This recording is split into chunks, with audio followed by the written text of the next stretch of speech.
49 ദിവസത്തെ രാഷ്ട്രീയ അനിശ്ചിതത്വത്തിന് വിരാമം വിട്ടുകൊണ്ടാണ് കശ്മീരിലെ ആദ്യ BJP പങ്കാളിത്തമുള്ള സർക്കാർ ചുമതലയേറ്റത്. ഗവർണർ NN വോറ മുഖ്യമന്ത്രി മുഫ്തി മുഹമ്മദ് സയ്യിദിന് സത്യവാചകം ചൊല്ലിക്കൊടുത്തു.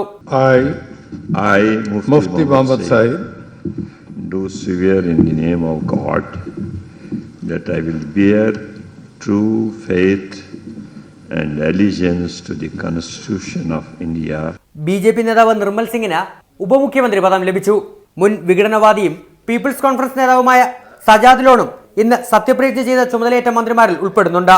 പൊതു മിനിമം പരിപാടിയുടെ അടിസ്ഥാനത്തിൽ കശ്മീർ താഴ്വരയെ കൂടുതൽ സുന്ദരമാക്കുന്നതിന് വേണ്ടി പ്രവർത്തിക്കുമെന്ന ചുമതലയേറ്റ ശേഷം മുഖ്യമന്ത്രി മുഫ്തി മുഹമ്മദ് സയ്യിദ് പ്രതികരിച്ചു. അതേസമയം പാകിസ്ഥാനും ഹുറിയത്ത് നേതാക്കളും സഹകരിച്ചതുകൊണ്ടാണ് കശ്മീരിൽ തെരഞ്ഞെടുപ്പിനുള്ള അന്തരീക്ഷമുണ്ടായതെന്ന മുഫ്തി മുഹമ്മദ് സയ്യിദിന്റെ പ്രസ്താവന പുതിയ വിവാദത്തിന് വഴിവെച്ചിട്ടുണ്ട്.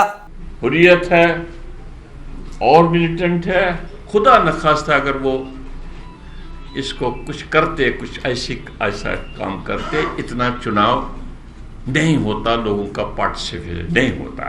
കശ്മീരിന്റെ പ്രത്യേക പദവിയും സൈനിക നിയമം പിൻവലിക്കൽ എന്നീ കാര്യങ്ങളിൽ തൽസ്ഥിതി തുടരാനാണ് ഇരു പാർട്ടികളുടെയും ധാരണ. റിപ്പോർട്ടർ, ദില്ലി.